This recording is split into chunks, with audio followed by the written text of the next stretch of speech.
Hello dears, welcome back to our family. അപ്പോൾ എല്ലാവർക്കും നല്ലൊരു ഓണം ദിനാശംസിക്കുന്നു.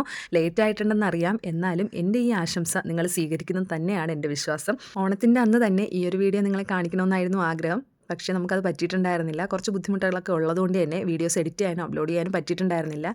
അതുകൊണ്ട് തന്നെ ഓണം കഴിഞ്ഞിട്ടുള്ള തൊട്ടടുത്ത ദിവസം തന്നെ ഞാൻ ഈ വീഡിയോ നിങ്ങളെ കാണിക്കുന്നുണ്ട്. എല്ലാവരുടെയും ഓണമൊക്കെ എങ്ങനെയായിരുന്നു എന്ന് ഈ വീഡിയോയുടെ താഴെ കമൻറ്റ് ചെയ്യണേ. ഈ വർഷത്തെ ഓണം ഒത്തിരി സങ്കടങ്ങളും ഇത്തിരി സന്തോഷവും തരുന്നതൊക്കെ ആയിരുന്നേ. നിങ്ങൾക്ക് ആദ്യം സന്തോഷം കേൾക്കണോ സങ്കടം കേൾക്കണോ? എന്തായാലും എൻ്റെ യൂട്യൂബ് ഫാമിലിയിലുള്ള മെമ്പേഴ്സിനെ ഞാൻ സങ്കടപ്പെടുത്തുന്നില്ല. അപ്പോൾ ഞാൻ ആദ്യത്തെ സന്തോഷ വാർത്ത പറയാം. എൻ്റെ 3 കുട്ടിമണീസിൻ്റെയും ആദ്യത്തെ ഓണമാണ്. എൻ്റെ കുഞ്ഞു ബേബിയുടെയും ആദൂട്ടൻ്റെയും അൻപിൻ്റെയും ആദ്യത്തെ ഓണമാണ്. അതിൻ്റെ ഒരു സന്തോഷം ഉള്ളതുകൊണ്ട് തന്നെ ഒരു കുഞ്ഞു ഓണസദ്യയൊക്കെ ഒരുക്കിയിട്ടുണ്ടായിരുന്നു. സങ്കടം എന്താണെന്ന് വെച്ചാൽ എൻ്റെ ചേച്ചി ഞങ്ങളെ വിട്ടു പോയിട്ട് കുറച്ച് മാസങ്ങളെ ആവുന്നുള്ളൂ. അതിൻ്റെ ഒരു സങ്കടമുണ്ട്. നമുക്ക് ഈ പ്രാവശ്യത്തെ ഓണത്തിന് ചേച്ചി കൂടെ ഇല്ലാത്ത നല്ല വിഷമമുണ്ടായിരുന്നു. അപ്പോൾ രാവിലെ എഴുന്നേറ്റപ്പോൾ തന്നെ ആകെ മൂഡ് ഓഫ് ആയിട്ടാണ് എഴുന്നേറ്റത്. പിന്നെ ഓണം ആയതുകൊണ്ട് കുഞ്ഞുങ്ങളെ ഒന്ന് ഹാപ്പി ആക്കാനായിട്ട് കുളിച്ച് ഫ്രഷായി തന്നെ അടുക്കളയിലോട്ടും കയറിയിട്ടുണ്ടായിരുന്നു. സാധാരണ തലേദിവസം രാത്രി തന്നെ പച്ചക്കറികളൊക്കെ കട്ട് ചെയ്ത് വെക്കുന്നതാണ്. വീട്ടിൽ വിളിച്ചപ്പോഴും അവരെല്ലാ പച്ചക്കറിയൊക്കെ കട്ട് ചെയ്യുന്ന തിരക്കിലുമായിരുന്നു. പക്ഷേ ഇപ്രാവശ്യം എന്തോ തലേദിവസം ഒന്നും കട്ട് ചെയ്യാനായിട്ട് പറ്റിയിട്ടുണ്ടായിരുന്നില്ല. അപ്പോൾ ഞാൻ വിചാരിച്ചു എന്തായാലും രാവിലെ തന്നെ അങ്ങ് ഫ്രഷായിട്ട് തന്നെ അങ്ങ് വയ്ക്കാമെന്ന് വിചാരിച്ചിട്ടുണ്ടായിരുന്നു. അങ്ങനെ ഇതാ ചേട്ടനും എഴുന്നേറ്റ് വന്നിട്ടുണ്ട്. ആളവിടെ എന്തൊക്കെയോ നോക്കിക്കൊണ്ട് കിടക്കുവാണ്. അതിനിടയ്ക്ക് നമ്മുടെ ആരോട്ടിനെ എഴുന്നേറ്റ് വന്നിട്ടുണ്ട്. അതിൻ്റെ കൂടെ തന്നെ ഞാനിവിടെ കുറേ ജോലികളും ഇങ്ങനെ ചെയ്യുന്നുണ്ട്. അപ്പോൾ ഞാൻ ഒറ്റയ്ക്കായതുകൊണ്ട് തന്നെ ഇങ്ങനെ അടുക്കളയിൽ ഇങ്ങനെ ഓടി നടക്കുകയാണ് ഓരോന്ന് ചെയ്യാനായിട്ട്. കുഞ്ഞു ബേബിയും കൂടെ വന്നതിന് ശേഷം എൻ്റെ ജോലികളൊക്കെ നടക്കുന്നത് വളരെ ലേറ്റായിട്ടാണ്. ഉച്ചയ്ക്ക് കഴിക്കേണ്ട ആഹാരം വൈകിട്ടൊക്കെ ആയിരിക്കും, രാവിലത്തത് ഉച്ചയ്ക്ക്. അപ്പോൾ അതുകൊണ്ട് തന്നെ ഇന്ന് എനിക്ക് നേരത്തെ തന്നെ ജോലികളൊക്കെ തീർക്കണമെന്നൊരാഗ്രഹം ഉണ്ടായിരുന്നു. അതുകൊണ്ടാണ് ഈ ഒരു ഓട്ടപ്പാച്ചിൽ. അതുമാത്രമല്ല, ഇന്ന് ചേട്ടൻ്റെ വീട്ടിലത്തേക്ക് ഇവിടെ നിന്ന് ഫുഡൊക്കെ കൊടുത്ത് വിടാമെന്ന് ഞാൻ പറഞ്ഞിട്ടുണ്ടായിരുന്നേ. അപ്പോൾ അവർക്കൊന്ന് സമയത്തിന് ഫുഡൊക്കെ എത്തിക്കണ്ടേ. ചേട്ടൻ എഴുന്നേറ്റ് കുറച്ച് സമയം വീട്ടിലുണ്ടായിരുന്നു. അത് കഴിഞ്ഞ് കോഴിക്കുഞ്ഞുങ്ങൾക്ക് ഫുഡൊക്കെ കൊടുക്കണ്ടേ. അപ്പോൾ അതിന് വേണ്ടിയിട്ട് ചേട്ടൻ അങ്ങോട്ട് പോയിട്ടുണ്ടായിരുന്നു.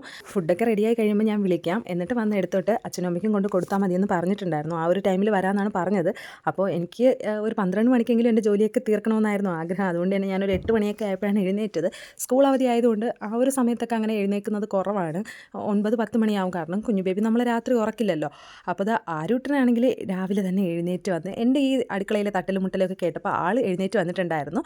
അപ്പോൾ എഴുന്നേറ്റ് വന്നപ്പോൾ ഞാൻ പറഞ്ഞു, നല്ലൊരു ദിവസമല്ലേ മക്കൾ, പോയി കുളിച്ച് റെഡിയായിട്ട് വരാൻ. അങ്ങനെ അവൻ മുണ്ടും ഷർട്ടൊക്കെ ഇട്ട് വന്ന് നേരെ സൈക്കിൾ ചവിട്ടി അത്തമൊക്കെ കാണാനായിട്ട് പോവുകയാണേ. നമ്മുടെ വീട്ടിനടുത്ത് ഇങ്ങനെ തൊട്ട് ഫ്രണ്ടിലെ വീട്ടിലാണെങ്കിൽ അത്തമൊക്കെ ഇടുമെന്ന് പറഞ്ഞിട്ടുണ്ടായിരുന്നു.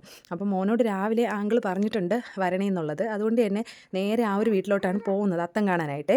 അവിടെ പോയിട്ട് വന്നപ്പോഴത്തേക്കും കുറച്ച് തെറ്റിയൊക്കെ കൊണ്ടുവന്നിട്ടുണ്ടായിരുന്നു. അമ്മ നമുക്ക് അത്തം ഇടണ്ടേ എന്നൊക്കെ പറഞ്ഞിട്ടാണ് വന്നത്. ആൾ സൈക്കിളിൽ പോയ ആൾ പൂവും കൊണ്ടാണ് തിരിച്ച് വന്നത്. അപ്പോൾ പറഞ്ഞിട്ട് പോവുകയാണ് സൈക്കിളൊക്കെ എടുത്തിട്ട് വരാമെന്ന്. വെറുതെയാണ്. ഈ പോകുന്ന ആൾ ഇനി കുറച്ച് കഴിഞ്ഞ് നോക്കിയാൽ മതി. പക്ഷേ പെട്ടെന്ന് തന്നെ വന്നിട്ടുണ്ടായിരുന്നു. കൂട്ടുകാരനായിട്ടാണ് വന്നത്. കൂട്ടുകാരനെ കിട്ടിയ സ്ഥിതിക്ക് ഇനി രണ്ടുപേരും കൂടി ആയിരിക്കും കളി. അതുകൊണ്ട് തന്നെ ഞാൻ പറഞ്ഞു, ഈ മുണ്ടൊക്കെ മാറ്റിയിട്ട് വേറെ ഡ്രസ്സ് എടുത്തിട്ട് നിന്ന് കളിച്ചോ. ഇത് വെറുതെ വൈറ്റ് ഡ്രസ്സല്ലേ, വെറുതെ ചീത്തയാക്കുന്ന എന്തിനാ, പുറത്ത് പോകുമ്പോൾ ഇടാമെന്ന് പറഞ്ഞിട്ട്.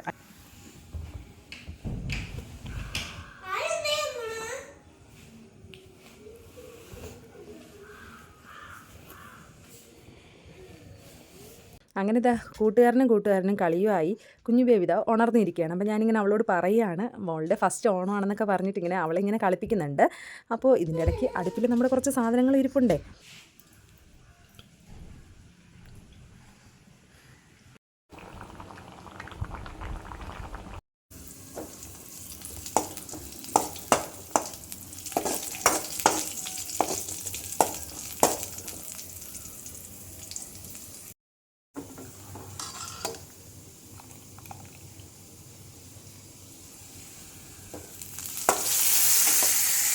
പീലിക്കുട്ടിക്ക് അന്നായപ്പോൾ എന്തോ വല്ലാത്തൊരു അസ്വസ്ഥതയും ക്ഷീണവും ജലദോഷവും ഒക്കെ ആയിരുന്നേ. അപ്പോൾ അതുകൊണ്ട് തന്നെ അവളെ ഒന്ന് ദേഹം കഴുകി എടുത്ത് ഡ്രസ്സൊക്കെ മാറ്റി കൊടുത്ത് മുടിയൊക്കെ കെട്ടി വെച്ച് കൊടുത്തതാണ്. പക്ഷേ മുടി ഒരു ലെവലില്ലാത്തതുകൊണ്ട് ഈ ഒരു അവസ്ഥയിലാണ് ഉണ്ടായിരുന്നത്. അപ്പോൾ അതിനിടയ്ക്ക് തന്നെ അച്ഛനും വന്നിട്ടുണ്ടായിരുന്നു. അച്ഛന് മഞ്ഞക്കൊടിയും പിന്നെ കുട്ടികൾക്ക് ചോക്ലേറ്റ്സ്, ചിപ്സ് അങ്ങനത്തെ സാധനങ്ങളൊക്കെ കൊണ്ട് കൊടുത്തിട്ടുണ്ടായിരുന്നു. പിന്നെ കുറേ നേരം കുഞ്ഞു ബേബി എടുത്ത് വെച്ച് കളിപ്പിച്ചുകൊണ്ടൊക്കെ ഇരിക്കുമായിരുന്നേ. കുഞ്ഞു ബേബിയുടെ കാര്യമൊക്കെ പറഞ്ഞാൽ ആളുവിനെ ഇങ്ങനെ മുഖത്ത് നോക്കി ചിരിച്ചുകൊണ്ടിരിക്കെ നമുക്ക് ഇങ്ങനെയുള്ള മൊമെൻറ്റ്സൊക്കെ അല്ലേ ഒന്ന് വീഡിയോസൊക്കെ എടുത്ത് വെക്കാനായിട്ട് പറ്റുള്ളൂ. അപ്പോൾ ബാക്കിയുള്ള 3 പേരും ടി വിയൊക്കെ കണ്ടുകൊണ്ടിരിക്കുകയാണ്. വെയിലായതുകൊണ്ട് തന്നെ പുറത്തോട്ടൊന്നും ഇറക്കാതെ കുറച്ച് നേരം ടി വിയൊക്കെ ഇട്ട് കൊടുത്ത് അവരവിടെ ടി വിയൊക്കെ കണ്ട് ഹാപ്പി ആയിട്ടിരിക്കുന്നുണ്ട്. കുഞ്ഞു ബേബി ഇവിടെ അച്ഛൻ്റെ സംസാരമൊക്കെ കേട്ടിട്ട് ഇങ്ങനെ ചിരിച്ചുകൊണ്ടിരിക്കുകയാണ്. നമ്മളൊരു നോൺ വെജ് സദ്യയാണ് ഉദ്ദേശിക്കുന്നത്. അപ്പോൾ ചേട്ടൻ ഇന്നലെ നൈറ്റ് കുറച്ച് ചിക്കനൊക്കെ വാങ്ങിക്കൊണ്ട് വന്നിട്ടുണ്ടായിരുന്നു. അപ്പോൾ ഞാൻ ചിക്കനൊക്കെ അടുപ്പിൽ വെച്ചു. ഇവിടെ പിള്ളേർ ലെഗിൻ്റെ ആളാണ്. അപ്പോൾ ഒരു 4-5 ലെഗ് പീസൊക്കെ കിട്ടിയതുകൊണ്ട് തന്നെ അതൊക്കെ ഞാനൊന്ന് ഫ്രൈ ചെയ്തെടുക്കുന്നുണ്ട്. അപ്പോൾ നമ്മുടെ ചോറും സെറ്റായി. ഞാനിനി അതൊക്കെ ഒന്ന് പാക്ക് ചെയ്യുവാണ് അമ്മയ്ക്കും അച്ഛനും കൊടുത്തു വിടാനായിട്ട്. ഏകദേശം ഒരു 12:30 ആയപ്പോൾ തന്നെ എൻ്റെ ജോലിയെല്ലാം അങ്ങ് ഫിനിഷ് ആയിട്ടുണ്ടായിരുന്നു. അപ്പോൾ ഞാൻ അച്ഛൻ വന്നതുകൊണ്ട് ഞാൻ വിചാരിച്ചു അച്ഛൻ്റെ കയ്യിലെങ്കിൽ ചോറ് കൊടുത്തു വിടാം. അപ്പോൾ വീട്ടിനടുത്തായതുകൊണ്ട് തന്നെ അച്ഛൻ പോകുന്ന വഴിക്ക് അങ്ങ് കൊടുക്കുമല്ലോ. അപ്പോൾ ഞാൻ എല്ലാ കറികളും പാക്ക് ചെയ്ത് സെറ്റാക്കി എടുത്തിട്ടുണ്ട്. ഇനി എല്ലാം അച്ഛൻ്റെ കയ്യിലോട്ട് അങ്ങ് കൊടുത്ത് വിടുവാണ്. ഈ ഒരു കുഞ്ഞു ഓണസദ്യ ഒറ്റയ്ക്ക് ഇങ്ങനെ സെറ്റാക്കി എടുക്കാൻ പറ്റുമെന്ന് എനിക്ക് ഒരു പ്രതീക്ഷയും ഉണ്ടായിരുന്നില്ല. കുറച്ച് ഹെൽത്ത് ഇഷ്യൂസും കാര്യങ്ങളൊക്കെ ഉള്ളതുകൊണ്ട് ഒറ്റയ്ക്ക് ഞാൻ എങ്ങനെ മാനേജ് ചെയ്യും എന്നുള്ളൊരു ടെൻഷൻ ഉണ്ടായിരുന്നു. അമ്മ തലേന്ന് തന്നെ പറഞ്ഞിട്ടുണ്ടായിരുന്നു വീട്ടിലോട്ട് ഓണത്തിൻ്റെ അന്ന് വന്നോ, നമുക്ക് എല്ലാവർക്കും ഒരുമിച്ച് സദ്യ കഴിക്കാമെന്ന്. പക്ഷേ എനിക്ക് എന്തോ ഈ വീട്ടിലിങ്ങനെ ഓണസദ്യയൊക്കെ വെച്ച് കഴിക്കണം എന്നൊരാഗ്രഹം ഉള്ളതുകൊണ്ട് തന്നെ ഞാൻ ഇവിടെ അങ്ങ് ഓണസദ്യ ചെറുതായിട്ടൊന്ന് തട്ടിക്കൂട്ടിയതാണ്.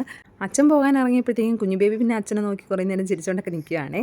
അങ്ങനെ അച്ഛൻ്റെ കയ്യിലെല്ലാം കൊടുത്തു വിട്ടപ്പോൾ ഒരു സമാധാനവും സന്തോഷമൊക്കെ തോന്നുന്നുണ്ടായിരുന്നു. നമ്മുടെ ആദ്യട്ടൻ്റെ ഫസ്റ്റ് ഓണം ആയതുകൊണ്ട് തന്നെ അവിടെയും ഒരു കുഞ്ഞു സദ്യയൊക്കെ അമ്മ സെറ്റാക്കുന്നുണ്ട്. അപ്പോൾ അവിടെയും സദ്യയുടെ ഒരുക്കങ്ങളൊക്കെ അങ്ങോട്ട് നടന്നുകൊണ്ടിരിക്കുകയാണെന്ന് വിളിച്ചപ്പോൾ പറഞ്ഞായിരുന്നേ. ഞങ്ങളുടെ പ്ലാനിങ് ഒരു 12 മണിയൊക്കെ ആകുമ്പോൾ തന്നെ സദ്യയൊക്കെ സെറ്റാക്കി 12:30 ആകുമ്പോൾ നമ്മൾ ഫുഡൊക്കെ കഴിച്ചിട്ട് അച്ഛനും അമ്മയ്ക്കും ഉള്ളത് അവിടെ ഉച്ചയ്ക്ക് എത്തിക്കാം എന്നുള്ള ഒരു പ്ലാനിങ് ഒക്കെ ആയിരുന്നു. പക്ഷേ ആ പ്ലാനിങ് ഇങ്ങോട്ട് വർക്കൗട്ട് ആയില്ല. കാരണം 12:30 കഴിഞ്ഞു നമ്മുടെ സദ്യയൊക്കെ ഒന്ന് സെറ്റായി വന്നപ്പോൾ. ഇനി നമ്മൾ ഇവിടെ നിന്ന് ഫുഡൊക്കെ കഴിച്ചിട്ട് അവർക്കിതൊക്കെ കൊണ്ട് കൊടുക്കുമ്പോഴത്തേക്കും നല്ല ലേറ്റ് ആയിട്ടുണ്ടാവും. ഇതാകുമ്പോൾ അച്ഛൻ്റെ കയ്യിൽ കൊടുത്ത് വിട്ടതുകൊണ്ട് തന്നെ അവർക്കും സമയത്തിന് ഫുഡ് കഴിക്കാം, നമുക്കും കഴിക്കാമല്ലോ. അപ്പോൾ ചേട്ടനാണെങ്കിൽ 1:30 മണിയൊക്കെ കഴിഞ്ഞിട്ടുണ്ടായിരുന്നു വന്നപ്പോൾ. അങ്ങനെ ചേട്ടൻ വന്നപ്പോൾ തന്നെ ഫ്രഷ് ആവാനായിട്ട് പോയിട്ടുണ്ടായിരുന്നു. പിന്നെ ഇലയൊക്കെ സെറ്റാക്കി കുഞ്ഞുങ്ങൾക്ക് തന്നെ ആദ്യം വിളമ്പിയിട്ടുണ്ട്. ഇത് നമ്മുടെ വീട്ടിനടുത്തുള്ള നമ്മുടെ ആരൂസിൻ്റെയും പീലിക്കുട്ടിയുടെയും കൂട്ടുകാരനാണ്. അപ്പോൾ ആളെയും ഞാനിവിടെ പിടിച്ചിരുത്തിയിട്ടുണ്ടായിരുന്നു കഴിക്കാനായിട്ട്. അപ്പോൾ ഈ വർഷത്തെ ഓണസദ്യയൊക്കെ ഞങ്ങളിങ്ങനെ കഴിച്ചുകൊണ്ടിരിക്കുകയാണ്. നിങ്ങളുടെ ഓണം എങ്ങനെ ഉണ്ടായിരുന്നെന്ന് വീഡിയോയുടെ താഴെ കമൻറ്റ് ചെയ്യണേ. വീഡിയോസ് ഇഷ്ടമാവുകയാണെങ്കിൽ നമ്മുടെ ചാനൽ സബ്സ്ക്രൈബ് ചെയ്ത് സപ്പോർട്ട് ചെയ്യാനും മറക്കല്ലേ. അപ്പോൾ ഓക്കെ, ബൈ.